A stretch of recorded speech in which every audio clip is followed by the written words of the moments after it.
Hello everyone, welcome to the What If Anime YouTube channel. Today, we are diving into an exciting new story that will take your imagination to the next level. Let's get started. What if Naruto returns from training trip and becomes so attractive for all Kunochies? The gates of Konoha stood tall and unwavering as always, but something in the air had changed. The forest whispered secrets, and the wind carried promises of chaos yet to unfold. Tsunade drummed her fingers against her desk, glancing at the calendar with uncharacteristic anticipation. Today marked exactly 2.5 years since Naruto Uzumaki had departed with Jiraiya. "They're late," she muttered, tossing back her blonde hair with a flick of annoyance. As if summoned by her irritation, a thunderous crash echoed through the building. The door to her office flew open, revealing a breathless Chunin. "Lady Hokage!" "They've been spotted approaching the main gate." Tsunade rose from her chair, amber eyes narrowing. About damn time. Sakura Haruno had grown accustomed to the rhythm of hospital life. Blood and bandages, charts and chakra. Her days blended together in a satisfying if monotonous pattern. Today felt different. She couldn't explain the electric current running beneath her skin or the way her hands trembled slightly as she organized medical supplies. "You're distracted," Shizen observed, eyebrow raised in curiosity. "Just tired." Sakura lied, knowing full well what, or rather who, occupied her thoughts. Naruto was coming home today. The dead last, loudmouth knucklehead who had promised to bring Sasuke back and failed. Her teammate. Her friend. She wondered if he'd changed. She certainly had. The thought barely formed when the hospital's peaceful atmosphere shattered. A young medical nin burst through the doors, eyes wide with excitement. "Sakura-san! You won't believe, Naruto Uzumaki is back, and he's at the main gate right now." Something about the girl's flushed cheeks made Sakura pause. And he's... The girl's voice dropped to a whisper. "Different." The crowd had gathered before Naruto even passed through the gates. Word traveled fast in a village of ninja, especially when that word involved the return of the most unpredictable shinobi Konoha had ever produced. "Do you think he's stronger now?" Konohamaru bounced on his heels, straining to see over the gathering throng. "Of course he is." Udan sniffled beside him. "He trained with Lord Jiraiya. I bet he's still a goofball." Moegi chimed in, adjusting her pigtails with a small smile. The murmurs died instantly as two silhouettes materialized on the dusty road. One large and imposing, unmistakably Jiraiya with his wild white mane. The other, "Is that?" Konohamaru's jaw dropped. "No way," Moegi whispered, a blush spreading across her cheeks. The figure walking beside Jiraiya barely resembled the Naruto who had left Konoha. Gone was the short, hyperactive boy in an eye-searing orange jumpsuit. In his place strode a young man of impressive height, shoulders broad beneath a sleek black and orange jacket that hugged a clearly defined physique, golden hair longer now, framing a face that had lost all its childish roundness, revealing sharp jawline and cheekbones that caught the sunlight. The whisker marks on his cheeks, once cartoonish, now gave him an exotic, almost feral appeal. But it was his eyes that stopped people in their tracks. Still that impossible blue, but deeper somehow. Oceanic. Knowing. Eyes that had seen more of the world than just Konoha's sheltered walls. "Naruto and I!" Konohamaru's shout broke the silence. Naruto's face split into a grin that, at least, hadn't changed, and the spell momentarily broke. He raised a hand in greeting, voice carrying across the crowd. "Hey! Konoha hasn't changed a bit, Databeo." The response was immediate and overwhelming. The crowd surged forward, voices overlapping in a cacophony of welcomes and questions. Jiraiya stepped back with a knowing smirk, watching his student become engulfed by admirers. Among them, Kunoichi of all ranks found themselves inexplicably drawn forward. Tenten, who had been passing by on her way to a training session, stopped dead in her tracks. Ino, arranging flowers in her family's shop, abandoned her post at the first whisper of Naruto's return, not quite understanding her own urgency. Even A and BU operatives on rooftops paused their surveillance to steal glances at the returned Jinchuriki. Hinata Hyuga, who had been anticipating this day more than anyone, found herself frozen in the shadows of a nearby building, heart hammering against her ribs with such force she feared it might break free. The Naruto of her dreams and memories paled in comparison to the reality before her. Her fingers trembled against the wall, chakra flaring involuntarily in her veins. Breathe, she whispered to herself. Just breathe. But how could she, when the very air seemed to have been sucked from the atmosphere by Naruto's mere presence? Yo! Naruto! Kiba's voice cut through the commotion as he pushed through the crowd, Akamaru bounding at his side. The massive dog reached Naruto first, nearly bowling him over in excitement. Whoa! Akamaru? Naruto laughed, steadying himself against the enthusiastic canine. You were tiny when I left. Everything's bigger now, eh? Kiba grinned wolfishly, clapping Naruto on the back. His smile faltered momentarily as he registered just how solid that back felt beneath his palm. Damn, man! You've been hitting the weight, so what? Just Jiraiya-sensei's special training. Naruto replied with a casual shrug that sent a ripple of movement through his obviously toned shoulders. Nothing special, he says. A female voice interjected. Ino Yamanaka appeared at Kiba's side, blue eyes scanning Naruto with undisguised appreciation. I'd say a lot has changed, Naruto Uzumaki. Naruto rubbed the back of his neck, a gesture so reminiscent of his younger self that several onlookers felt a jolt of recognition.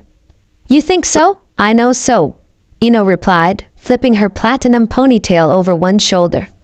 And I'm an expert on these things. Before Naruto could respond, the crowd parted like waters before a blade.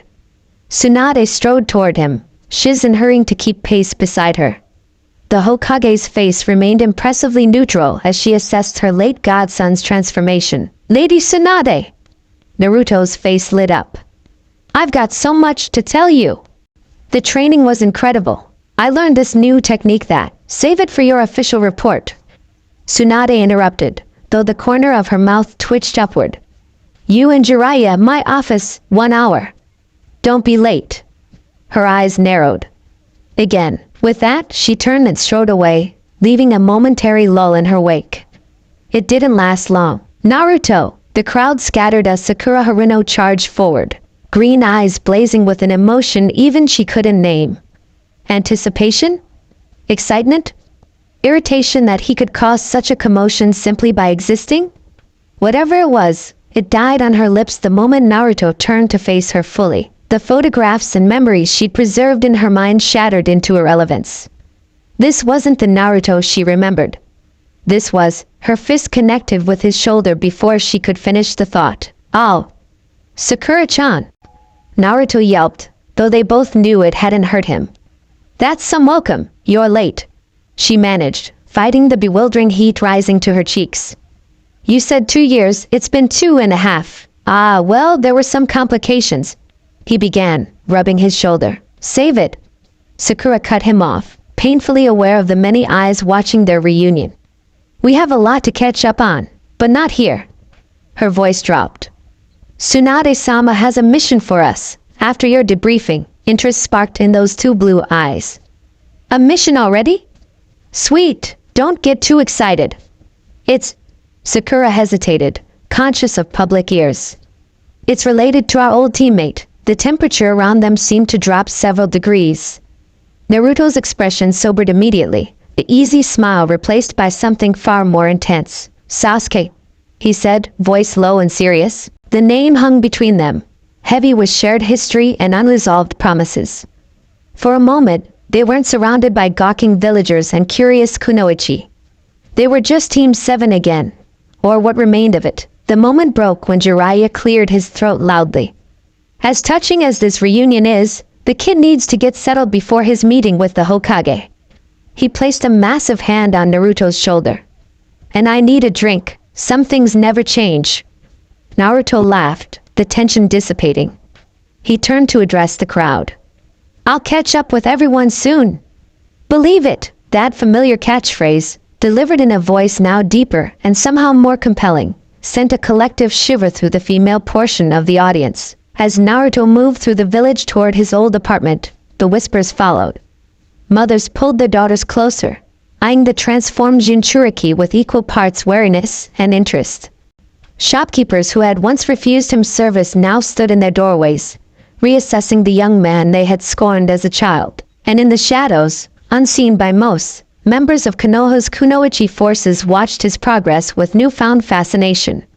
Something had changed in the village's dynamic, a subtle shift in the air, in the very chakra that flowed through Konoha's streets. Naruto Uzumaki had returned, and nothing would be the same again. In a darkened room far from prying eyes, a figure hunched over a crystal ball, pale fingers tracing the image of Naruto passing through Konoha's gates. How interesting, Orochimaru murmured, golden eyes gleaming in the dim light. Our little fox has grown up.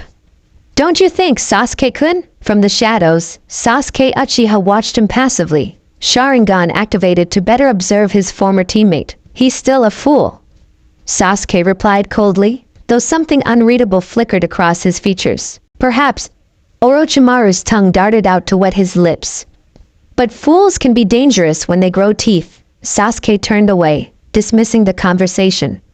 But as he walked into the darkness of the hideout, the image of the new Naruto lingered in his mind, an unwelcome disturbance in his carefully constructed resolve. Naruto's apartment had gathered 2 years' worth of dust, the air inside stale and untouched. He dropped his travel pack on the floor, creating a small explosion of particles that danced in the afternoon sunlight streaming through grimy windows. Home sweet home, he muttered, surveying the cramped space that somehow seemed smaller than he remembered. A knock at his door interrupted his homecoming contemplation.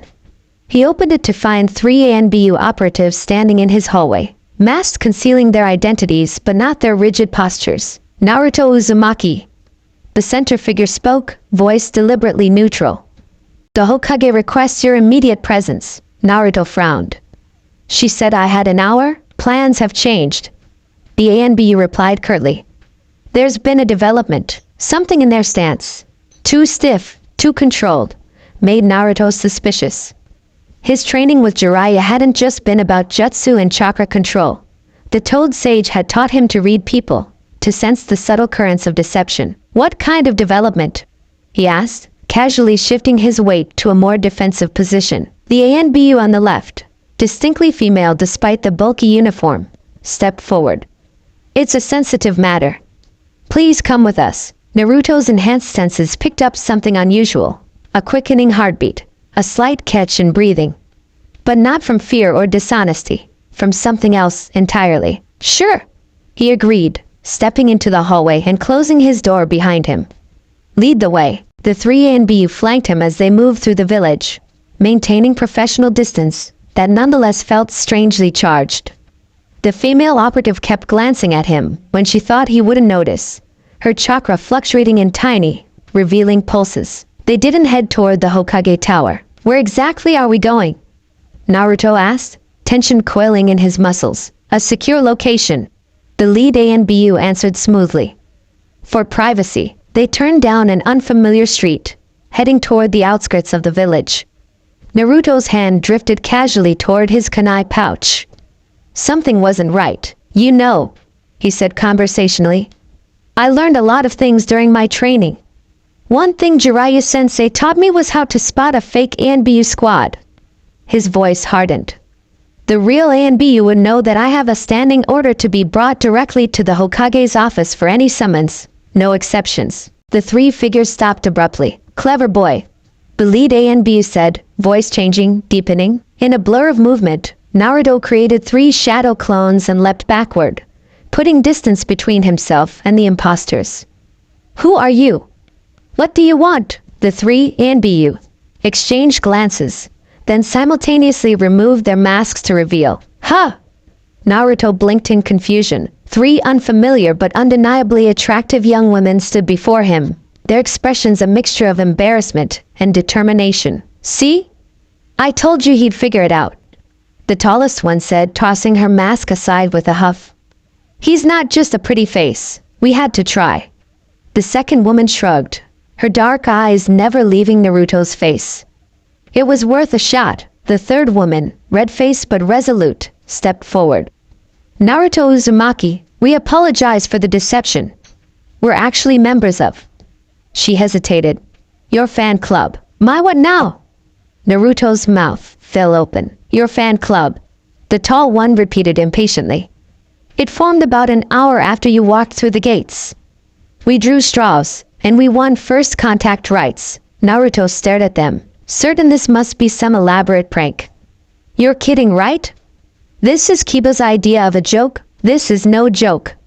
The dark-eyed woman insisted, taking another step toward him. We've been watching you. All of us have. There's something about you, Naruto Uzumaki. Something that wasn't there before you left. Or maybe it was always there, and we were too blind to see it. The third woman added softly. Naruto backed away, genuinely unnerved. Look, this is weird. I need to go. The real Tsunade is waiting for me, and she gets scary when she's angry. We understand. The tall woman sighed. But this isn't over. The others are already planning their approaches. Others? Naruto swallowed hard. You'll see. She smiled enigmatically. Welcome home, Naruto-kun. With that, the three women disappeared in swirls of leaves, leaving Naruto standing alone in the empty street, thoroughly confused and vaguely alarmed. What the hell was that about? He muttered to himself. His shadow clones looked at each other, then at him. Boss, one of them said slowly. I think we might have a problem. In the Hokage's office, Tsunade paced restlessly, pausing occasionally to stare out over the village. Jiraiya lounged against the wall, watching her with barely concealed amusement. Something on your mind, Tsunade? He asked innocently. She shot him a withering glare. Don't play dumb. What did you do to the boy? I trained him. Jiraiya replied with exaggerated innocence. Just as promised. You know exactly what I mean. Tsunade snapped. The boy who left here was a hyperactive runt with more chakra than sense. The young man who walked through those gates today is... She struggled to find appropriate words. Grown up? Jiraiya offered. Different. Tsunade settled on. And not just physically. There's something about him that's affecting people. Jiraiya's expression sobered slightly. You noticed it too then. Tsunade stopped pacing. So there is something. What happened during your training? Jiraiya pushed himself off the wall, his usual joviality replaced by a rare seriousness. About a year into our journey, we encountered some trouble in the land of hot springs. Rogue ninja, nothing we couldn't handle, but one of them managed to hit Naruto with an unusual jutsu before I took him down. What kind of jutsu? Tsunade demanded, medical concern overriding everything else. Nothing harmful, at least not in the traditional sense, Jiraiya said carefully. It was designed to enhance the target's natural charisma, make them more persuasive for interrogation purposes. A subtle genjutsu variant that alters perception, and you didn't think to remove it? Tsunade's voice rose dangerously. I tried. Jiraiya defended himself. So did Naruto. But it had already integrated with his chakra system by the time we realized what was happening. The fox's chakra seemed to amplify it somehow. Modify it. Into what, exactly? Jiraiya spread his hands helplessly. I'm not entirely sure. The effects were minimal at first, shopkeepers being more generous, innkeepers offering better rooms. But as Naruto continued to grow and his chakra control improved, it intensified. Meaning that people, especially women, find themselves inexplicably drawn to him. Not in a mind control way. Jiraiya hastened to add. They maintain their free will. It's more like, he projects an aura that heightens whatever natural attraction might exist. Tsunade sank into her chair, pinching the bridge of her nose. And you're just telling me this now? I didn't think it would be this pronounced, Jiraiya admitted. We've been in remote areas for months. The last time we were in a populated area, it was noticeable but manageable. Nothing like the reaction he got at the gates today. This complicates things, Tsunade muttered. How so? The kid's finally getting positive attention instead of fearful glares.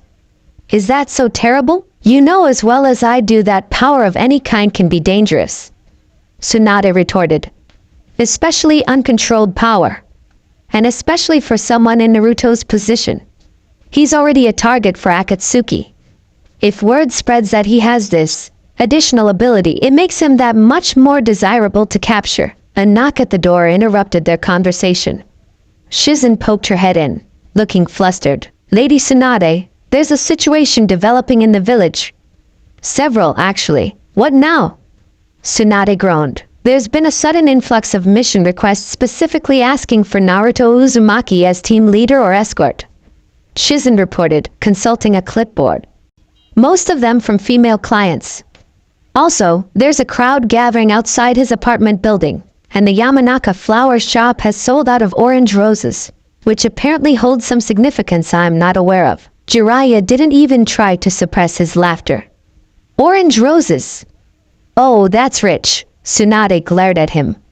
This isn't funny, you old pervert. It's a little funny, he countered, wiping tears of mirth from his eyes. Another knock, more urgent this time, sounded at the window rather than the door. Tsunade turned to see Naruto himself perched on the ledge, looking distinctly harried. "Can I come in?" he asked, glancing nervously over his shoulder. "I had to take the rooftop route. There are people following me." Tsunade waved him in with a resigned sigh. "We need to talk." Across the village, in the Hyuga compound, Hinata sat in her room, heart still racing hours after Naruto's return.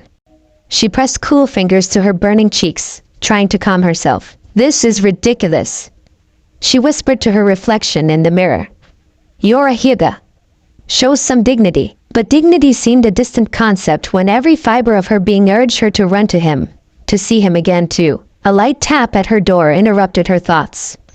"Come in," she called, hastily composing herself. Niji entered, his pale eyes missing nothing as he took in her flushed state.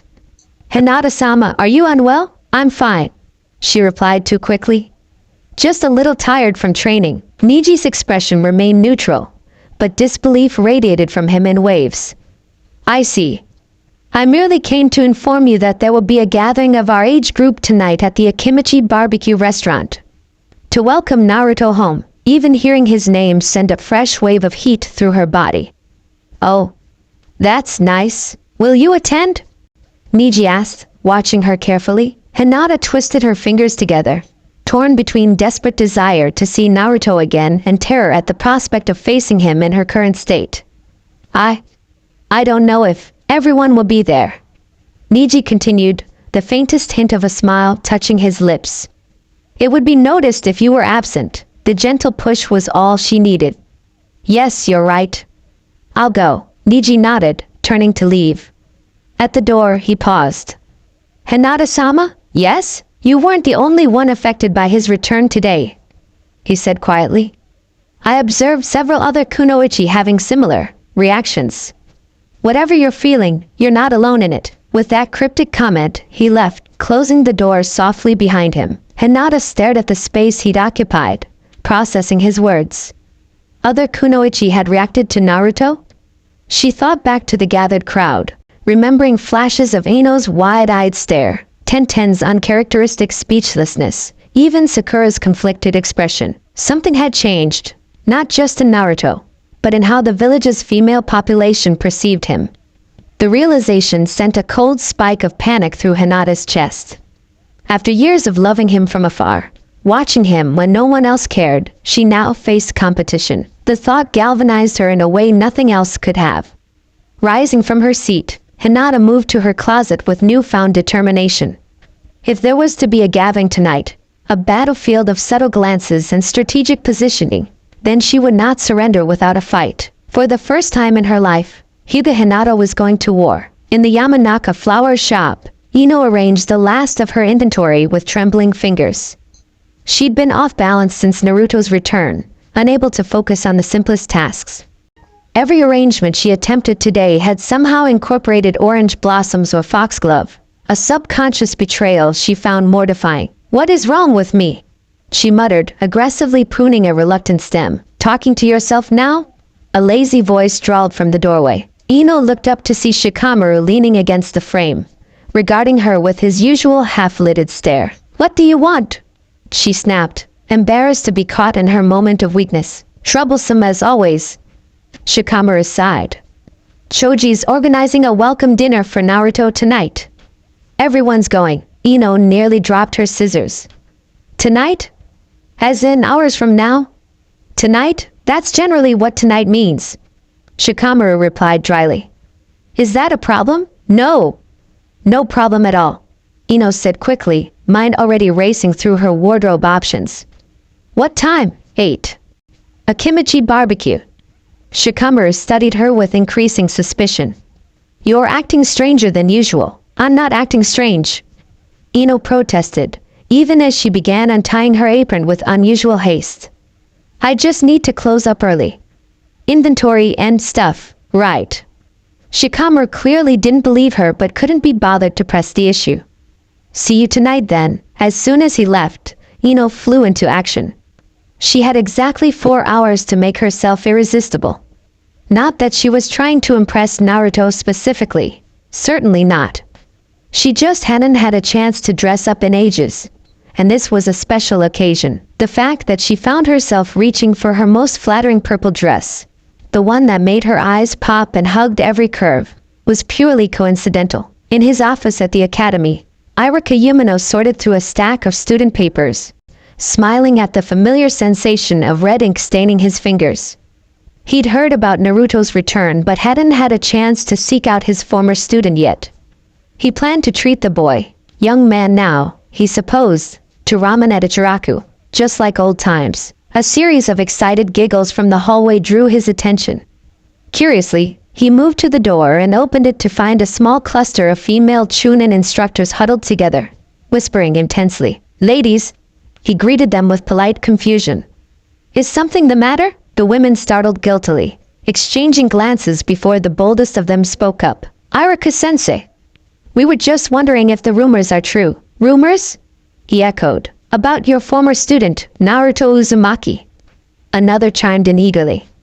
They say he's returned from his training and he's, well, absolutely gorgeous.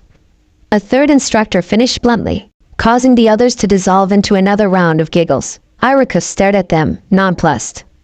In all his years of teaching, he never witnessed this kind of behavior from his colleagues. Certainly not over a former troublemaker like Naruto. I haven't seen him yet, he admitted, increasingly bewildered. But I'm sure he's grown up quite a bit. Quite a bit doesn't begin to cover it. The bold instructor sighed dreamily. Suzume-sensei saw him at the gates and nearly fainted. Suzume? Irika repeated incredulously, thinking of the stern, bespectacled Kunoichi etiquette instructor who had once declared Naruto a lost cause. You can't be serious. See for yourself. One of them challenged. There's a welcome dinner tonight at a Kunochies. Everyone's going to be there, including you ladies, I presume?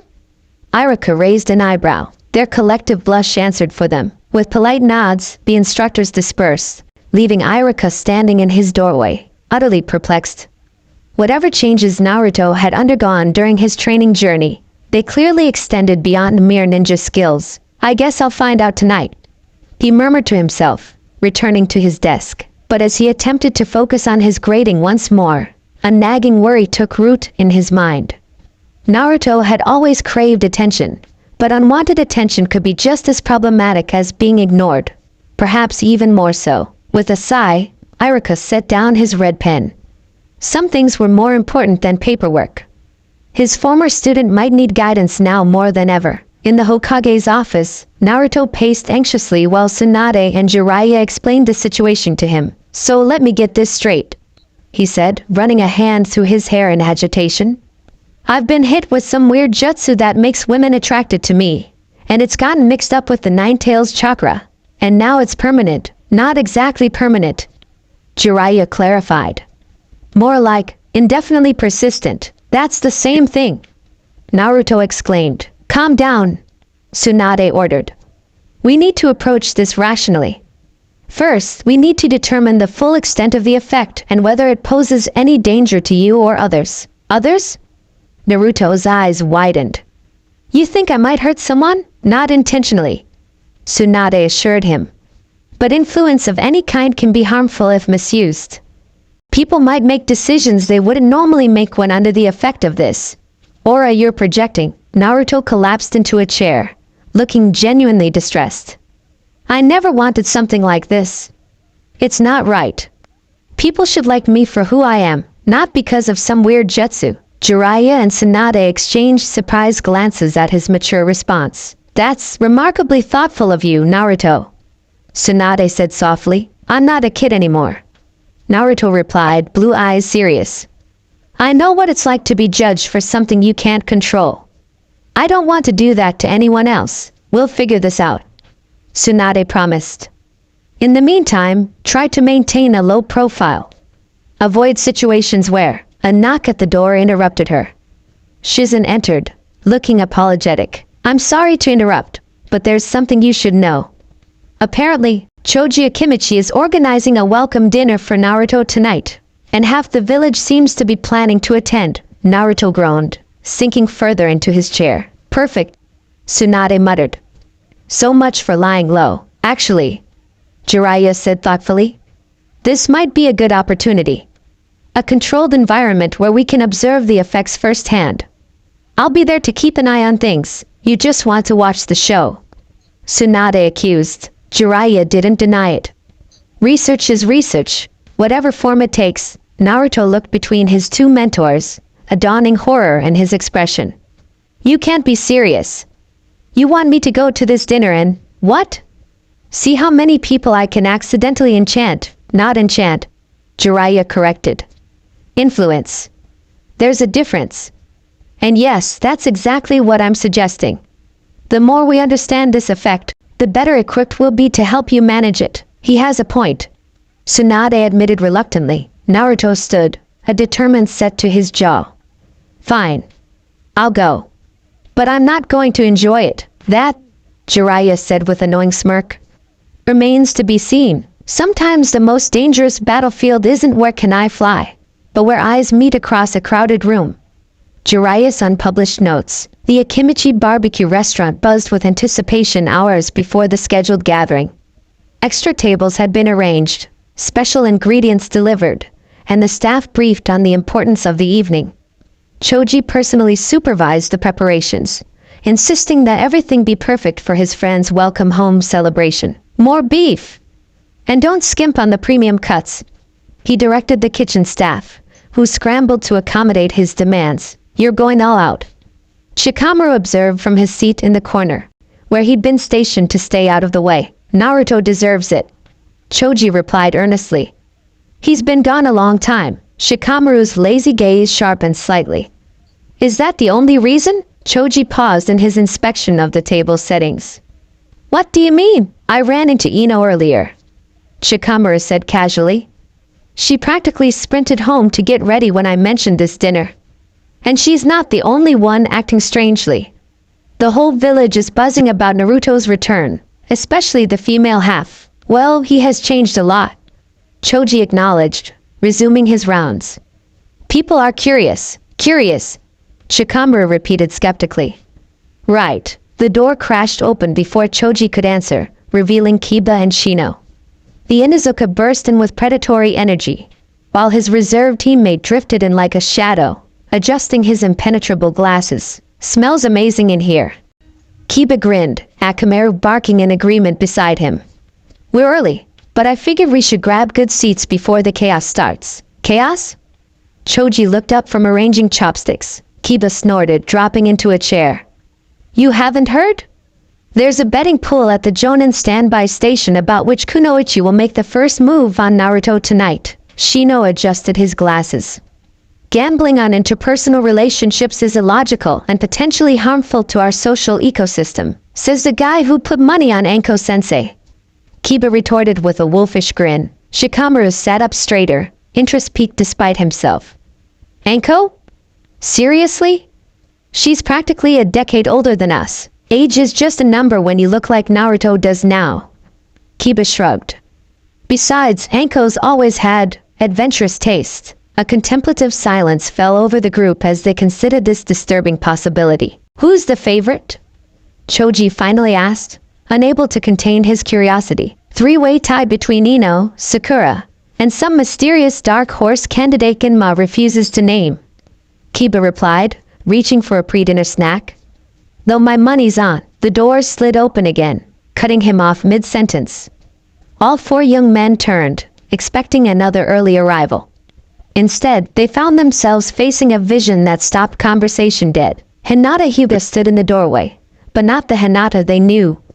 Gone was the oversized jacket and hesitant posture. This Hinata wore a fitted lavender dress that highlighted curves normally hidden beneath layers of fabric.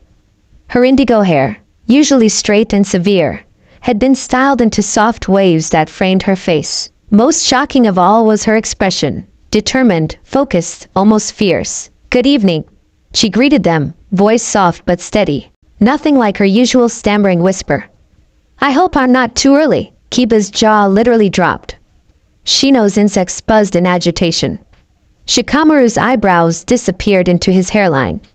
Choji dropped an entire tray of appetizers. Hinata? Kiba managed, staring at his teammate as if she'd sprouted a second head. "What happened to you?" Something like annoyance flashed across her delicate features. "Nothing happened to me, Kiba-kun. I simply dressed for the occasion." She glided past them to claim a seat with a clear view of the door, arranging herself with an elegance that spoke of her noble upbringing, an elegance she usually took pains to downplay. "Well," Shikamaru murmured under his breath, "I think I just figured out Genma's dark horse candidate." The door slammed open again, this time revealing Tenten in an outfit that traded her usual practical shinobi gear for a sleek Chinese-style dress with strategic cutouts. Her hair, freed from its usual buns, cascaded down her back in a mahogany waterfall. "Am I late?" she asked, scanning the room with barely concealed impatience. Her gaze locked on Hinata, and for a heartbeat, something electric and competitive crackled in the air between them. "Actually, you're early," Choji replied, watching the silent exchange with growing fascination. "The dinner doesn't officially start for another half hour." Tenten claimed a seat across from Hinata, the two Kunoichis sizing each other up with smiles that didn't quite reach their eyes. "Your dress is lovely, Hinata," Tenten complimented, voice saccharine. "Lavender suits you, thank you," Hinata replied with equal sweetness. "That shade of red brings out the fire in your eyes." The men exchanged bewildered glances. Since when did these two have any sort of rivalry? Kiba leaned toward Shikamaru. "Tenryo says they've never spoken more than 10 words to each other before tonight. Sucker bet," Shikamaru muttered back. "Something's definitely up." Before they could speculate further, the door flew open once more. This time it was Ino who entered, a vision in royal purple that matched her eyes and clung to her curves like a second skin. Her platinum hair fell loose around her shoulders, catching the light with every movement. She froze momentarily at the sight of Hinata and Tenten, her confident smile faltering for a fraction of a second before returning with redoubled brilliance. Well, well," she purred, stalking into the room like a predator. "Looks like everyone had the same idea tonight. Which idea would that be?" Tenten asked innocently. Ino's smile sharpened. "Making an impression, of course. It's been over 2 years since we've all been together, some of us more than others," Hinata murmured, her soft voice nevertheless carrying through the suddenly tense room. The men retreated to a far corner, instinctively seeking safety. "This," Choji whispered, clutching his snack bag like a shield, "is going to be interesting. Troublesome is the word you're looking for," Shikamaru corrected, calculating exits and potential blast radii with tactical precision. "Very, very troublesome." The front door slid open yet again, this time revealing Sakura. Unlike the others, she hadn't dressed ostentatiously. Her simple red chipao was elegant but practical, her short pink hair tucked behind her ears with a plain clip. Yet something about her entrance commanded attention, perhaps the confident set of her shoulders or the calculating gleam in her jade eyes as she surveyed the room. "Sakura-chan!" Choji greeted her warmly, desperately hoping for a normal interaction. "Glad you could make it. I wouldn't miss it," she replied, smiling. Her gaze swept over the other Kunoichi, taking in their glamorous appearances with a single assessing look. Rather than joining their tense standoff, she moved toward the shinobi huddle in the corner. "So," she said conversationally, leaning against the wall. "Taking bets already?" Kiba choked on his drink. "I have no idea what you're talking about," Choji stammered. Sakura rolled her eyes.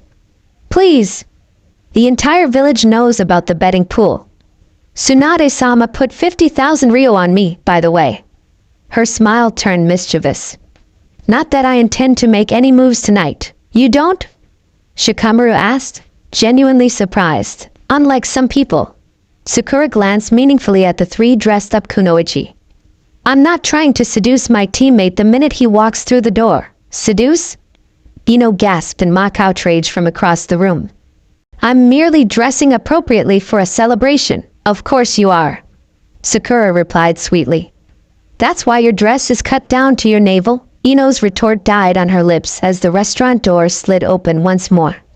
Everyone turned, expecting Naruto, but instead found Temari of the Sand striding in with her usual confident swagger. Am I late? The wind user asked, surveying the suddenly silent room. She wore her typical black kimono, but had exchanged her forehead protector for elegant hair ornaments that softened her usual severe hairstyle. You're not even from this village, Tenten blurted out. What are you doing here? Temari smirked. Diplomatic mission. My brothers and I arrived yesterday. Kankuro heard about this little gathering and thought we should. How did he put it? Her eyes glinted. Reconnect with our Konoha allies. How convenient. Ino muttered under her breath. Very. Temari agreed pleasantly. Especially since I understand the guest of honor has undergone quite a transformation. The tension in the room ratcheted up several notches. Hinata's fingers twitched in what suspiciously resembled the beginning of a gentle fist stance. Tenten's hand drifted toward a concealed weapons pouch. Ino's chakra flared visibly. Sakura exchanged alarmed glances with Shikamaru, both recognizing the powder keg the restaurant had become. One spark and, "Hey everyone! Sorry I'm late." Naruto's voice boomed through the restaurant as he'd burst through the door with his trademark enthusiasm, completely oblivious to the impending catastrophe he'd just interrupted. The room went deadly silent. He stood framed in the doorway, golden hair still damp from a recent shower, falling in tousled spikes around a face that had lost all its childish roundness. His broad shoulders strained against a fitted black shirt emblazoned with a subtle orange spiral, sleeves rolled up to reveal forearms corded with lean muscle. Faded jeans hung low on narrow hips, and he'd abandoned his usual shinobi sandals for casual black boots. But it was his smile, wide, genuine, slightly lopsided, that hit the room like a physical force. That smile hadn't changed, even if everything else had. What? He asked, rubbing the back of his neck self-consciously as the silence stretched on. Do I have something on my face? 5 Kunoichi inhaled sharply in perfect unison. Shikamaru dropped his head into his hands. And here we go. What happened next would later be described by witnesses as either a choreographed dance or a barely averted battlefield, depending on who was asked. Ino reached him first, a purple blur of motion. Naruto! She exclaimed, wrapping her arms around him in an embrace that pressed her strategically against his chest. Welcome home. We've missed you so much. Naruto froze, arms hovering awkwardly at his sides, clearly unsure what to do with this new, affectionate version of his childhood acquaintance. Thanks, Ino. It's good to see you too. Temari materialized at his side before Ino could monopolize him further. Uzumaki. She greeted with a predatory smile, extending a hand. Gaara sends his regards. He'll be disappointed he missed your return. Naruto shook her hand, visible relief at this more normal interaction flooding his features. How is Gaara? Still Kazekage? Still Kazekage. Temari confirmed, not releasing his hand. He speaks of you often. Perhaps you should visit Sand soon. I could personally escort you. That's enough handshaking. Tenten interrupted, smoothly inserting herself between them. Naruto, you look amazing. Has your weapons training improved as much as your? Her eyes dragged appreciatively over his form. Other attributes? A blush crept up Naruto's neck. Naruto-kun. The soft voice somehow cut through the clamor like a blade through silk. Hinata stood before him, having approached while everyone was distracted. Unlike the others, she maintained a respectful distance, but the intensity of her pale gaze captured him completely. Hinata, he breathed, genuinely startled by her transformation. I almost didn't recognize you. Something vulnerable and genuine flickered in her expression. Is that good or bad? Before Naruto could answer, Sakura appeared at his elbow, grabbing him firmly by the arm.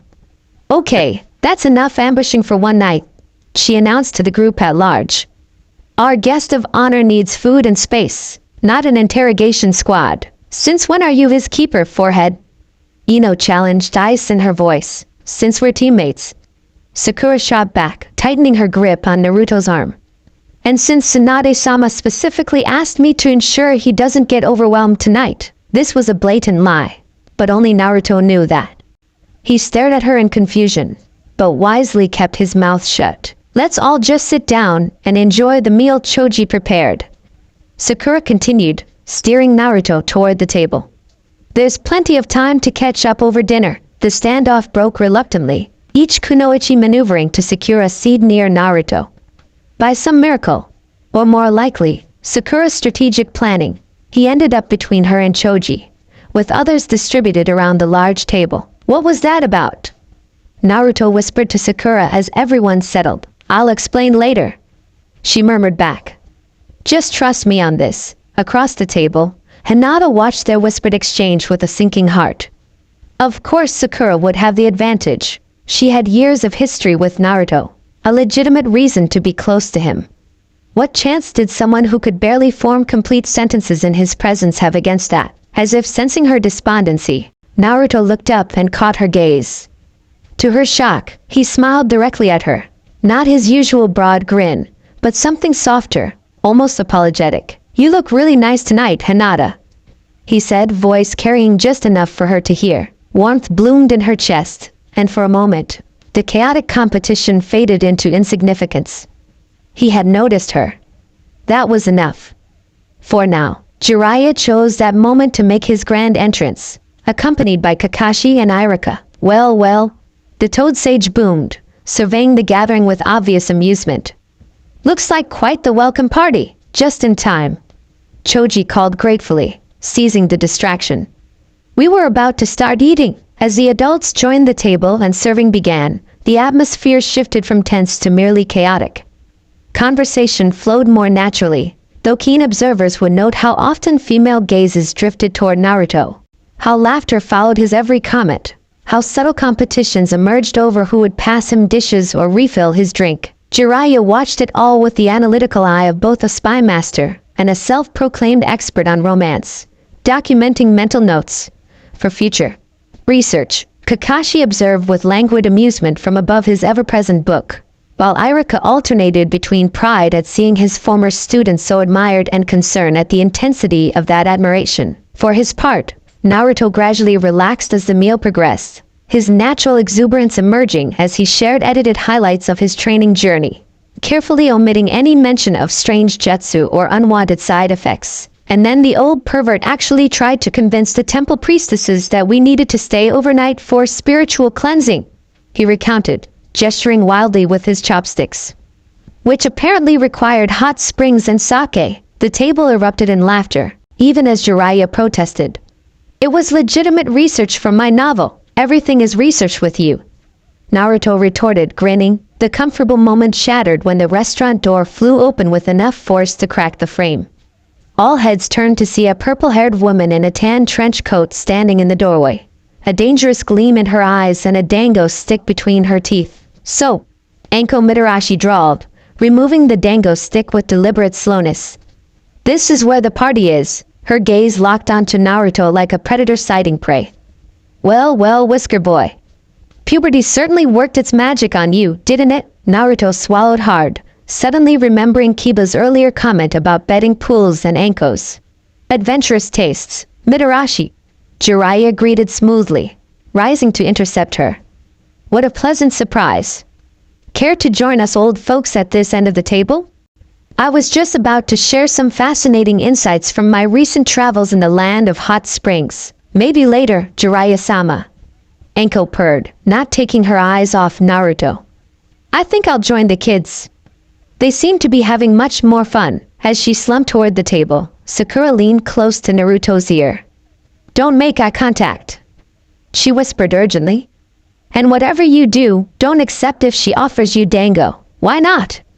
Naruto whispered back, genuinely perplexed, because the last time she shared dango with a Chunin, he couldn't walk straight for a week. Naruto's eyes widened comically. You don't mean? Yes, I absolutely mean. Across the table, the other kunoichi had caught the whispered exchange and were now forming a united front against this new threat. Even Temari, despite her earlier competitiveness, shifted subtly to block Anko's direct path to Naruto. Sensing the change dynamic, Anko laughed, a sound that sent shivers down several spines. Relax, ladies. I'm not here to poach your prey. Her smile turned wolfish. Yet, the tense standoff was broken by the arrival of yet another unexpected guest. Niji Hyuga stepped into the restaurant, pale eyes sweeping the scene with aristocratic disdain. Hinata-sama. He addressed his cousin, pointedly ignoring the charged atmosphere. Hayashi-sama requests your presence at the compound. There is an urgent clan matter requiring your attention. Hinata's face fell, disappointment warring with ingrained obedience. Now? But it cannot wait, Niji stated firmly, though something in his expression conveyed apology. Naruto surprised everyone by standing. Is everything okay, Hinata? Do you need help with anything? The simple concern in his voice made Hinata flush deeply. And no, thank you, Naruto-kun. It's probably just formal clan business. I'll walk you out, he offered, moving around the table before anyone could object. 5 pairs of female eyes tracked his movement with varying degrees of alarm and calculation. Naruto, maybe you should. Sakura began. I'll be right back, he assured the table at large. Save me some barbecue. As he escorted Hinata toward the door, the remaining diners exchanged significant glances. 10,000 Ryo says he doesn't come back. Kiba muttered to Shino. That would be illogical. His teammate replied quietly. Why? Because Niji is with them. Outside, Naruto walked beside Hinata in companionable silence for a few moments before speaking. So, is there really clan business? Or was that Niji's way of rescuing you from the chaos in there? Hinata glanced up in surprise. You noticed? Naruto chuckled, the sound sending pleasant vibrations through the evening air. I'm not completely dense, you know. Despite what Sakura-chan might say, I never thought you were. Hinata replied softly. They paused at a street corner, the golden light from a nearby lantern casting warm shadows across their faces. For once, Hinata didn't feel the overwhelming urge to faint in his presence, though her heart still raced unnaturally fast. You really do look beautiful tonight, Naruto said suddenly, blue eyes earnest. But then, you always look nice, Hinata's breath caught. Why you've noticed before? He rubbed the back of his neck, a gesture so familiar and made her heart ache with fondness. Yeah, I guess I have. I'm just not always good at saying the right things. The moment stretched between them, fragile and precious. In the distance, Niji waited, a patient shadow giving them space but remaining vigilant. I should go, Hinata finally whispered, though everything in her rebelled against leaving. Yeah, Naruto agreed reluctantly. But maybe we could train together sometime? I bet you've learned some cool new techniques while I was gone. The simple offer, so typical of the Naruto she'd always admired, meant more than all the heated glances and competition inside the restaurant. I'd like that, she managed, voice steady despite the butterflies in her stomach. With a small bow, she turned and walked toward her waiting cousin, feeling Naruto's gaze on her back like a physical touch. Only when she reached Niji did she dare glance back. Naruto still stood under the lantern light, watching her go with an expression she couldn't quite decipher. He raised a hand in farewell, then turned back toward the restaurant. You're smiling, Niji observed as they walked toward the Hyuga compound. Am I? Hinata touched her cheeks, finding them indeed curved upward. The others may resort to obvious tactics, her cousin said after a thoughtful pause.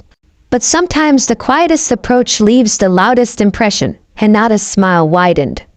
Perhaps she wasn't out of the running after all. Back at the restaurant, Naruto returned to find the atmosphere had deteriorated further in his absence.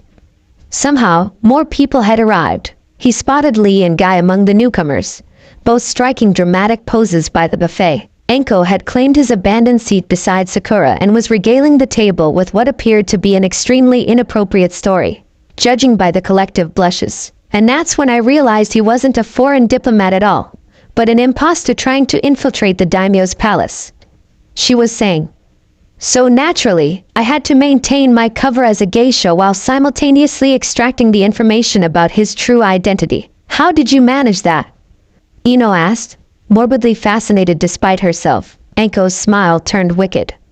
Let's just say it involved 3 silk scarves, a tanto blade, and techniques not taught in any official shinobi manual. And that's quite enough of that story. Kakashi interrupted smoothly. eye crinkling in what might have been a smile or a grimace. Ah, Naruto, you're back. Just in time to help me demonstrate a new training technique I've developed. Naruto recognized the lifeline his former sensei was throwing him and grabbed it with both hands. Of course. I'd love to see it. Outside would be best, Kakashi added, rising with deliberate casualness. Some of these techniques can be destructive indoors. Jiraiya caught on immediately. Excellent idea. I have some new sealing methods to show the boy as well. If you ladies will excuse us, not so fast, Anko interjected, rising to block their path. The night is young, and Naruto's barely told us anything about his adventures. Her gaze raked over him. I'm particularly interested in what you learned about stamina training. I can answer that, Lee exclaimed, bounding over with characteristic enthusiasm, completely misreading the subtext. I have developed an excellent stamina training regimen that harnesses the power of youth. That's not what Tenten began, then thought better of it. Actually, yes, Lee, please explain your training regimen. In excruciating detail, as Lee launched into an impassioned description of pre-dawn laps around Konoha wearing weight-multiplying seals, Anko's predatory interest visibly deflated. Sakura used the distraction to maneuver Naruto toward the door, flanked by Kakashi and Jiraiya in a protective formation that wouldn't have been out of place on an S-rank mission. We'll just step out for some fresh air, Sakura announced to no one in particular. Training talk. I'll join you, Temari declared, rising smoothly. Sand and Leaf should exchange more techniques, as will I, Ino added immediately. For medicinal herb knowledge, and I need weapons practice, Tenten chimed in, already moving toward the door. Kiba looked between the departing Kunoichi and the remaining food on the table, clearly torn. Shikamaru solved his dilemma by pushing him firmly back into his seat. Let them go, he muttered. Trust me on this one. Outside, the impromptu escape party found themselves in an awkward semicircle on the street. Kakashi pulled out his book with an air of studied nonchalance. Well, he said, not looking up from the page. This has been an interesting evening. That's one word for it, Naruto grumbled, running a hand through his hair in agitation. What's going on with everyone? Anko-sensei looked like she wanted to eat me alive. That's not far from the truth, Sakura muttered darkly. Jiraiya cleared his throat. Perhaps I should explain. No, for female voices chorused in perfect unison. The Toad Sage raised his hands in surrender, though his expression remained amused. An uncomfortable silence descended, broken only by the distant sounds of the ongoing party inside and the occasional turned page of Kakashi's book. So, Naruto finally ventured. Does anyone actually have a training technique to show me? Or was that just an excuse to escape? Both, Kakashi replied mildly. I do have several new techniques to demonstrate, but they require daylight and an actual training ground. And I assume there's no medicinal herb exchange happening either? Naruto asked, glancing at Ino. The blonde Kunoichi had the grace to look slightly embarrassed.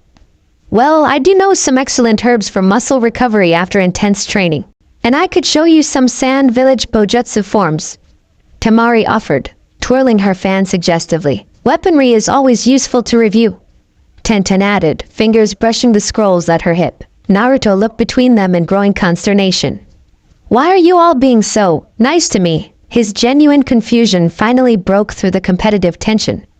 The Kunoichi exchanged guilty glances, suddenly seeing their behavior from his perspective. We're just glad you're back, Sakura said softly, speaking for all of them.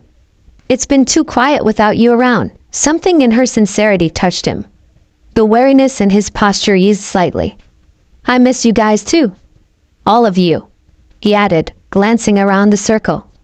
Even when we were training in amazing places, I kept thinking about showing everything to my friends back home. The simple statement hit harder than any sophisticated flirtation could have. Ino's shoulders dropped, Tenten's militant stance relaxed, and even Temari's sharp edges seemed to soften marginally. Well, Jiraiya broke the moment with characteristic timing. As touching as this reunion is, I think it's time we called it a night. Naruto has a mission briefing with the Hokage first thing tomorrow, and he needs his rest. A mission already? Temari asked, instantly alert. What kind of mission? Classified, Kakashi answered before Naruto could speak. Very hush-hush. Possibly long-term. This was news to Naruto. But he played along, recognizing another extraction strategy when he heard one. Yeah, really important stuff. He agreed. I should probably get home and prepare. I'll walk you. Four female voices offered simultaneously. Jiraiya coughed to cover a laugh. Actually, I need to discuss some sealing techniques with Naruto before tomorrow. Classified ones. Very complex. Requires privacy. He placed a heavy hand on his student's shoulder. Ladies, it's been a pleasure, but duty calls. Before anyone could object, he steered Naruto down the street at a pace just short of an outright sprint. You're welcome, the sage said once they were safely out of earshot. Though if you wanted to pursue any of those offers, far be it from me to stand in the way of young love. It's not funny. Naruto grumbled, though relief was evident in his voice. What's happening to me? Is this jutsu going to affect every woman I meet from now on? Jiraiya's amusement faded into something more serious. Not exactly. The effect seems strongest with those who already had some pre-existing interest in you. Interest? Naruto repeated skeptically. None of those women were interested in me before. Are you sure about that? Jiraiya countered, raising an eyebrow. Sometimes the people closest to us are the ones whose feelings we're most blind to. Naruto's mind flashed to Hinata's flushed cheeks, to Sakura's protective stance, to the way Ino had never quite looked at him directly before tonight. A kaleidoscope of memory suddenly shifted, revealing patterns he'd been too dense to recognize. Wait, are you saying? A thunderous explosion ripped through the night, cutting off his question. Both shinobi whirled toward the sound, instinctively dropping into defensive stances. That came from the restaurant. Naruto realized, already sprinting back the way they'd come. Jiraiya cursed and followed, hands forming seals as he ran. So much for a quiet homecoming. They rounded the corner to find the Akimichi restaurant engulfed not in flames, but in a swirling vortex of, was that sand? What the? Naruto skidded to a halt as a familiar figure emerged from the chaos, red hair gleaming under the street lamps. Gaara? The Kazekage stood amidst the swirling sand, arms crossed, face impassive as ever. Behind him, the restaurant's front wall had been completely removed, revealing the diners frozen in various states of alarm. Naruto Uzumaki. Gaara intoned, his voice carrying the same eerie calm it always had. I sensed your return. You sensed? From Sand Village?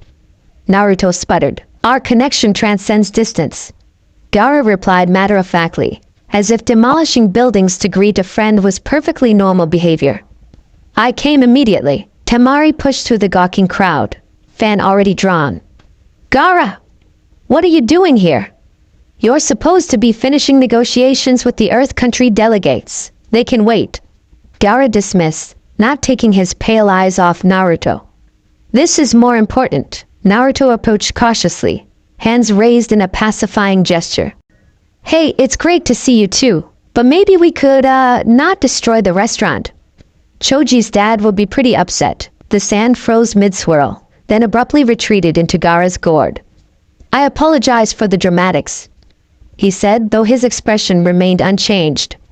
Kankuro suggested a grand entrance would be appropriate for the occasion. On cue, the puppet master himself appeared from the shadows, wearing what appeared to be formal robes rather than his usual black combat outfit. Don't blame me for your interpretation of grand, little brother. I meant flowers, not property damage. Flowers die, Gaara stated flatly. Memories of destruction last forever. An awkward silence followed this pronouncement. Right, Naruto finally said, clapping his hands together. Well, it's awesome to see you guys. But maybe we should help clean up this mess before. What happened to my restaurant? Chozo Akimichi's bellow shook the remaining walls as the massive shinobi pushed through the crowd, face nearly as red as his hair. I will compensate you for the damages, Gaara said calmly, completely unfazed by the giant man's rage. The Sand Village Treasury has allocated funds specifically for diplomatic incidents. This happens often enough that you have a budget for it. Sakura asked incredulously. Kankuro shrugged. You'd be surprised how many walls need replacing when Gaara decides to visit someone. Inside the ruined restaurant, the party atmosphere had transformed into something much stranger. Tables were overturned, Food scattered across the floor, and several shinobi appeared to be trapped in what looked suspiciously like Anko's snake summoning jutsu. Did I miss something besides Gaara's entrance? Naruto asked, surveying the chaos. Anko-sensei tried to follow you, Ino explained, brushing debris from her dress. Kurenai-sensei stopped her with a genjutsu. Then Anko broke free and summoned her snakes, and then everything went to hell. Kiba finished, extracting himself from beneath an overturned table. Even before Sandboy here decided to remodel the place, Naruto groaned, dragging a hand down his face. This is all because of that stupid jutsu, isn't it? What jutsu? Several voices asked simultaneously. Before Naruto could answer, a cold, unfamiliar voice cut through the commotion. The Shinjutsuki no Jumen.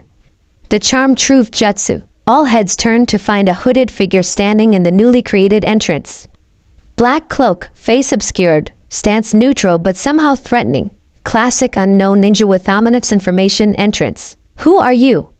Kakashi demanded, Sharingan already uncovered. The figure ignored him, addressing Naruto directly. The jutsu that's affecting you was created by my clan, the Machimi. We've been tracking its use for generations. Great. Naruto threw his hands up in exasperation. Another person who wants something from me. What is it this time? My body for experiments? Nine-Tails chakra? Just get in line behind Akatsuki and Orochimaru. I don't want anything from you. The stranger replied coolly. I'm here to warn you. Warn me about what? That women are going to keep acting weird around me? Little late for that. Naruto snapped. The figure pulled back their hood, revealing a woman in her 30s with startling violet eyes and a complex seal tattooed across her forehead. To warn you that if the jutsu isn't properly controlled, it will continue to amplify until it becomes dangerous. Not just to you, but to everyone around you. The restaurant fell silent as her words sank in. Dangerous how? Sakura finally asked, medic nin instincts kicking in. Imbalanced chakra. Obsessive behavior. Complete emotional dependence. The woman listed dispassionately. In extreme cases, chakra drainage resulting in death. Death? Naruto's voice cracked. People could die just from being around me, only if the jutsu remains unchecked. The woman clarified. Which is why I'm here. My clan created this technique. We also created its counter, and you're just offering to help out of the goodness of your heart? Jiraiya asked skeptically, moving protectively closer to Naruto. The woman's lips curved in a humorless smile. Not exactly. The jutsu was forbidden for a reason. Anyone using it outside our clan must be dealt with. That sounds ominous. Naruto muttered. It should, she replied bluntly. Typically, I'd be here to eliminate you. However, she glanced around at the gathered shinobi, clearly calculating her odds against Konoha's elite, plus the Kazekage. Since you're clearly a victim rather than a willing user, I'm authorized to offer an alternative, which is... Tsunade's voice rang out as the Hokage herself pushed through the crowd. Amber eyes narrowed dangerously. Training, the woman answered simply. The boy must learn to control the jutsu, to contain its effects. I can teach him, and if he refuses? Tsunade challenged. The woman's expression hardened. Then my clan will consider him a rogue practitioner of our forbidden technique. The consequences would be severe. You're threatening the son of the fourth Hokage in his own village, Kakashi stated mildly, though killing intent began leaking from him like frost. Bold strategy. A ripple went through the crowd. Son of the fourth? What? The woman's eyes widened fractionally, the first genuine emotion she'd displayed. Namikaze there? Interesting. That complicates matters. Lady, Naruto broke in, frustration evident. My entire life is one big complication after another. Just tell me straight, can you fix this jutsu thing or not? Not fix, she corrected. Control. And yes, with the right training. How long? He demanded. A month. Maybe two. Naruto exchanged glances with Tsunade, who gave him a barely perceptible nod. Fine, he agreed. But the training happens here, in Konoha, where my friends can keep an eye on you. And no weird clan initiation rituals or blood sacrifices or whatever else you might be planning. The woman actually looked amused. Acceptable terms. My name is Mirai Machimi. We begin at dawn. With that, she replaced her hood and vanished in a swirl of violet smoke. Dramatic exit. Nice touch, Kankuro commented into the silence that followed. Tsunade's fist slammed into a surviving section of wall, cracking it straight through. Would someone please explain what the hell is going on? She thundered. All eyes turned to Naruto and Jiraiya. Well, the Toad Sage began awkwardly. It's a funny story actually. My office. All of you. Now! Tsunade's command booked no argument. 20 minutes later, the strangest assembly in recent Konoha history crowded into the Hokage's office. Naruto, Jiraiya, Kakashi, Sakura, the Sand siblings, and representatives from nearly every clan, including a still flower-covered Choji and a suspiciously late-arriving Hinata. Tsunade surveyed them from behind her desk, fingers steepled beneath her chin. Let me make sure I understand this correctly. She began with deadly calm. Naruto was hit with a mysterious chakra-altering jutsu over a year ago, rather than immediately returning to Konoha for medical evaluation. She pinned Jiraiya with a glare that could have melted steel. Decided to continue training as if nothing had happened. It seemed harmless at the time. Jiraiya defended weakly. Harmless. Tsunade repeated flatly. A foreign jutsu with unknown effects, interacting with the chakra of our Jinchuriki, seemed harmless. When you put it like that. And now, Tsunade continued, voice rising. We have a mysterious clan member threatening one of our most valuable shinobi. Property damage across half the village, and a bunch of normally level-headed kunoichi acting like lovesick teenagers? Kiba supplied unhelpfully. Several female shinobi shot him murderous glares. I was going to say compromised operatives. Tsunade finished icily. This situation is a security nightmare. We have no way to verify this Machimi woman's identity or intentions. I can help with that. Dara interjected unexpectedly. All eyes turned to the Kazekage. The Machimi clan is known to us in Suna. They are unusual, but legitimate.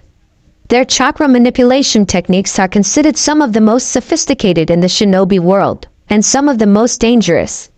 Kankuro added. They're usually hired to break particularly resistant minds during interrogation. That's not reassuring. Naruto muttered. Nevertheless, Dara continued. If she's offering training rather than elimination, it would be wise to accept. The Machimi don't compromise often. Tsunade drummed her fingers on the desk, considering. Fine. But she'll be under 24-hour A&B surveillance, and the training happens at Training Ground 44, the Forest of Death? Sakura protested. That's a bit extreme. It's isolated and contained. Tsunade countered. If this jutsu is as volatile as she claims, we need a secure location away from the general population. Naruto swallowed hard. The Forest of Death held less than pleasant memories from the Chunin exams. What about my mission? The one about Sasuke? A tense silence fell at the mention of the rogue Uchiha's name. That will have to wait. Tsunade decided, though her expression softened slightly. Controlling this jutsu takes priority. If it really could endanger others, we can't risk you in the field. But Sasuke isn't going anywhere. Jiraiya cut in gently. Orochimaru won't attempt the body transfer for nearly 3 years. We have time. Naruto's hands clenched at his sides, but he nodded reluctantly. Fine. But as soon as this jutsu thing is under control, I'm going after him. One crisis at a time. Tsunade agreed wearily. Now, about the immediate situation. She glanced meaningfully at the assembled kunoichi. I'm issuing a temporary order. All female shinobi are to maintain a minimum 10-meter distance from Naruto Uzumaki until further notice. What? Multiple voices exploded simultaneously. That's completely unnecessary. Ino protested. How am I supposed to train him if I can't get close? Sakura demanded. What about medical treatment? Hinata asked, surprisingly bold in her objection. Even Temari looked outraged. You can't seriously enforce proximity restrictions between allied shinobi. I can and I am. Tsunade replied firmly. This isn't a punishment. It's a precaution. Until we understand the full effects of this jutsu, limited contact is safest for everyone. What about civilian women? Shikamaru asked. always thinking 3 steps ahead. They'll be affected too. We'll issue a cover story about Naruto recovering from a contagious but non-lethal training injury. Tsunade decided. Minimal public appearances, escort when necessary. Naruto's shoulders slumped further with each restriction. So I'm basically under village arrest? After just getting back, Tsunade's expression softened marginally. It's temporary, Naruto. Just until you get this under control, which starts tomorrow at dawn. Kakashi reminded them, eye crinkling in what might have been sympathy. I suggest everyone get some rest. Something tells me the Machimi training won't be a walk in the park. As the meeting disbanded, Naruto found himself surrounded by an honor guard of male shinobi. Kakashi, Iruka, and Jiraiya forming a protective triangle around him, with Gaara and Kankuro bringing up the rear. The Kunoichi were ushered out first, maintaining the mandated distance with obvious reluctance. This is ridiculous. Naruto grumbled as they escorted him to the darkened village streets. I'm not some kind of walking plague. No, you're something potentially more dangerous, Kakashi corrected mildly. A walking aphrodisiac with unlimited chakra and questionable impulse control. Hey, he's not wrong. Jiraiya chuckled. Look on the bright side, kid. Most men would kill to have your problem. Most men don't have assassins from secret clans hunting them down. Naruto shot back. Welcome to the illustrious life of a high-profile shinobi. Iruka sighed, patting his former student's shoulder. For what it's worth, I'm proud of how you're handling this, Naruto. The old you would have been either panicking or trying to exploit the situation. The simple praise warmed Naruto more than he cared to admit. Thanks, Iruka-sensei. They reached his apartment building without incident. A small miracle given the night's events. As the others prepared to leave, Gaara stepped forward. I'll stand guard tonight, the Kazekage announced. That's not necessary. Kakashi began. It wasn't an offer. Gaara replied evenly. As Kazekage, I'm extending diplomatic protection to a valuable ally. The subtext was clear. He didn't entirely trust Konoha to protect Naruto from this new threat. Suit yourself. Jiraiya shrugged. But if you sense anything unusual, I'll alert you immediately. Gaara finished, already taking up position on the roof across from Naruto's window. Inside his apartment, finally alone, Naruto collapsed onto his unmade bed with a groan of exhaustion. The events of the day swirled in his mind like leaves caught in a whirlwind. His homecoming, the strange reactions, the chaotic dinner, Gaara's dramatic entrance, the mysterious Machimi woman. And beneath it all, a gnawing fear that this new complication would further delay his promise to bring Sasuke home. Just can't catch a break, can you, Naruto? He muttered to himself, staring at the cracked ceiling. Outside his window, a shadow moved, too small to be Gaara. Naruto tensed, reaching for a kunai, then relaxed as a familiar pink head appeared. Sakura-chan? He whispered, sliding the window open. What are you doing here? The perimeter is for people who actually follow rules. She finished, balancing precariously on the narrow ledge. Which has never included either of us. Despite everything, Naruto found himself grinning. Fair point. I can't stay, Sakura said quickly, glancing over her shoulder. Tsunade-sama would kill me if she caught me here. I just wanted to say. She hesitated, an unusual vulnerability crossing her features. Whatever happens with this jutsu training, whatever this Machimi woman puts you through, remember you're not alone, okay? Team 7 sticks together, no matter what. The simple declaration struck Naruto speechless for a moment. Even though I might be affecting you somehow? He finally asked. Sakura's expression turned fierce. Listen to me, Naruto Uzumaki. Jutsu or no jutsu, I make my own choices. Always have, always will. She reached out, stopping just short of touching his face. The jutsu might amplify certain awareness, but it can't create feelings that weren't already there in some form. Before Naruto could process the implications of that statement, she was gone, a blur of pink and red disappearing into the night. He stared after her, mind racing. If what she said was true, if the jutsu only amplified existing feelings, then maybe. A tap at his window interrupted his thoughts. This time it was a small sand construct in the shape of an eye. Gaara's way of reminding him he was being watched. Naruto shot the sand eye a half-hearted glare, then closed his window and drew the curtains. Dawn would come too soon, and with it, whatever strange training the Machimi woman had planned. As he drifted toward sleep, one thought circled in his mind. Had the people he cared about always seen him differently than he'd believed?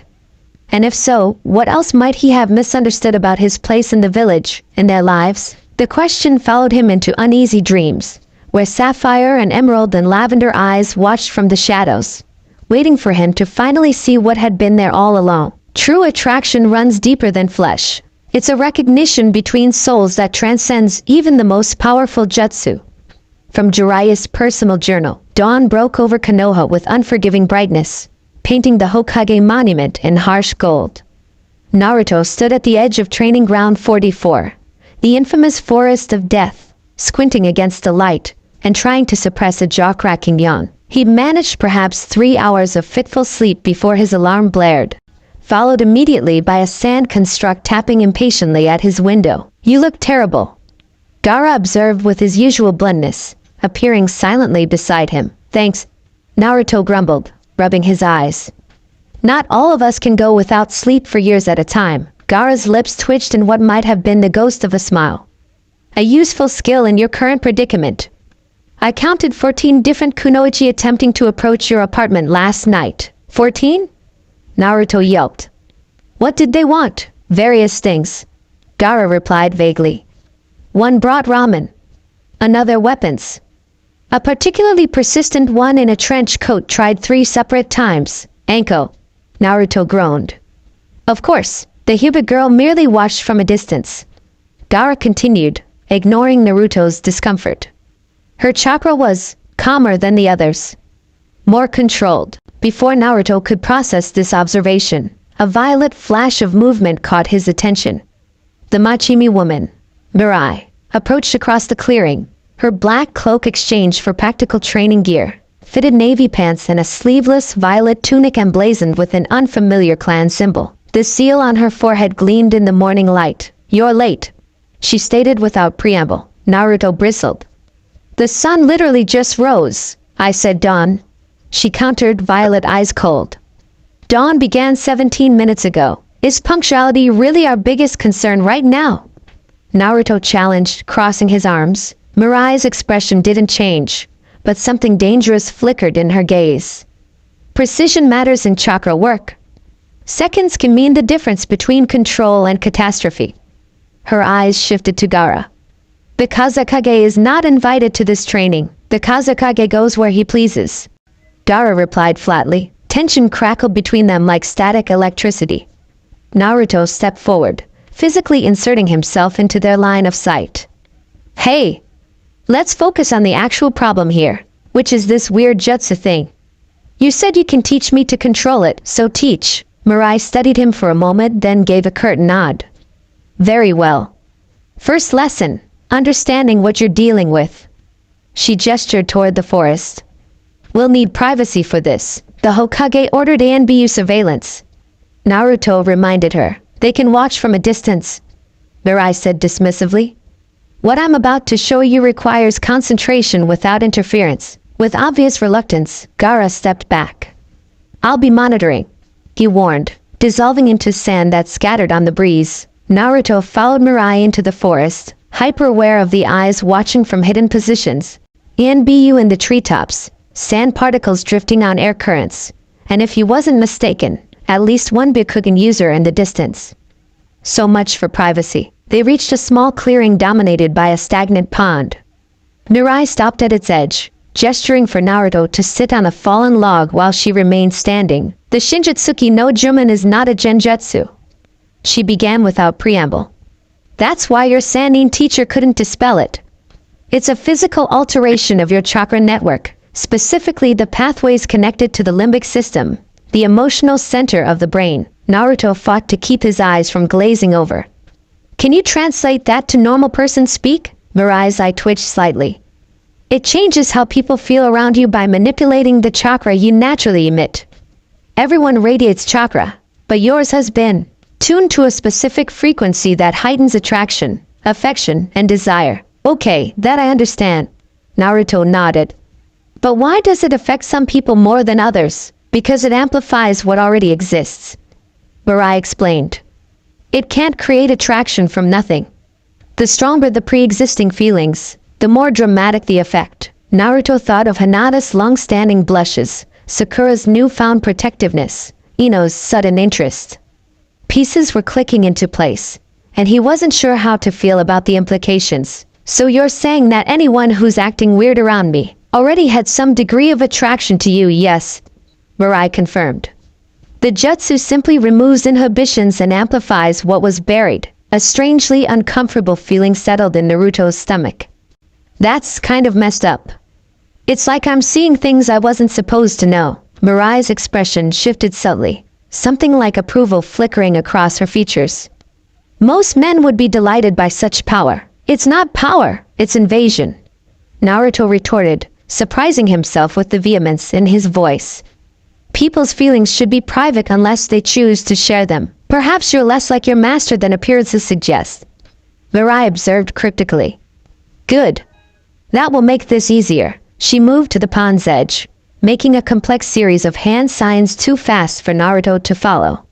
The stagnant water rippled, then stilled unnaturally, its surface becoming mirror smooth despite the morning breeze. Look, she commanded, pointing to the water. Naruto approached cautiously, peering into the pond. Instead of his reflection, he saw what appeared to be a network of glowing blue lines. His chakra system, he realized with a start, but interwoven with the familiar blue energy were threads of something else. A pulsing, golden light that branched through his chakra network like veins of precious metal and stone. The gold energy is the jutsu, Mirai explained, kneeling beside him. See how it's integrated with your natural chakra flow? That's why it can't simply be removed. It must be contained, controlled. How? Naruto asked, transfixed by the visualization. Like this. Mirai made another sign, and the image changed. Now the golden energy remained, but it was channeled differently, flowing in specific pathways, contained rather than dispersed. You must learn to redirect this energy inward rather than outward. To close the gates through which it radiates. That doesn't sound too hard. Naruto ventured optimistically. Mirai's laugh was sharp and without humor. It requires a level of chakra control most shinobi never achieve. You'll essentially be creating an internal seal, a living barrier within your own chakra network. Naruto's optimism deflated slightly. Chakra control had never been his strong suit. And there's a complication. Mirai continued, gesturing to the reflection again. Among the blue and gold energies, Naruto now saw a third current, deep red, powerful, and distinctly malevolent. The Nine Tails chakra. The fox's energy is accelerating the jutsu's integration, Mirai explained.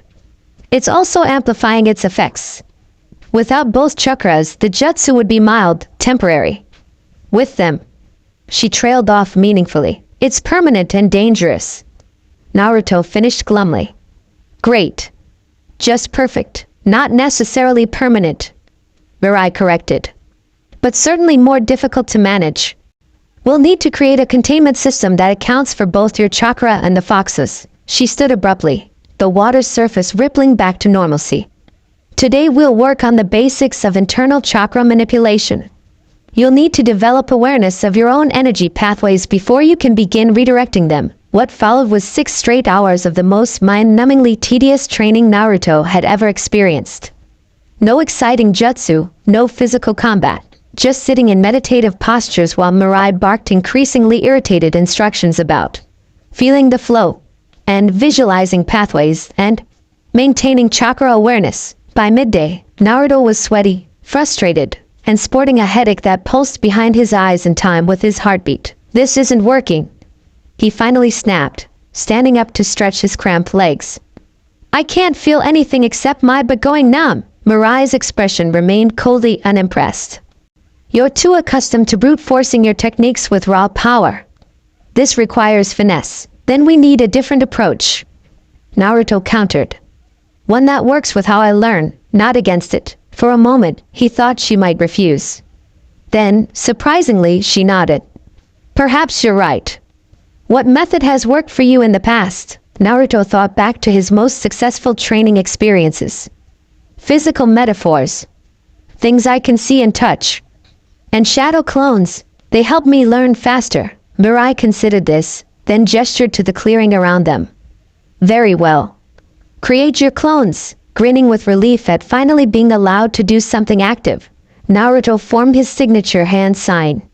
Shadow Clone Jutsu, the clearing filled with identical copies of himself, each wearing the same eager expression. Impressive numbers. Mirai acknowledged reluctantly. Now, imagine your chakra network as a series of rivers. The main rivers are your primary pathways. The jutsu-infected chakra is like polluted water that needs to be redirected away from the tributaries that lead outward. This made much more sense to Naruto. So I need to build dams. Essentially, yes, Mirai agreed, warming slightly to the metaphor. Mental constructs that block the flow to certain pathways while strengthening others. With this new approach, progress came more quickly. Naruto and his clones practiced visualizing their internal chakra systems as waterways, experimenting with different mental constructions to redirect the flow. Each time a clone dispersed, its knowledge transferred back to the original, accelerating the learning process exponentially. By late afternoon, Naruto could feel the difference, a subtle awareness of how his chakra moved through his body, and more importantly, how it radiated outward into the atmosphere around him. That's enough for today, Mirai finally announced, as the sun began to sink toward the western horizon.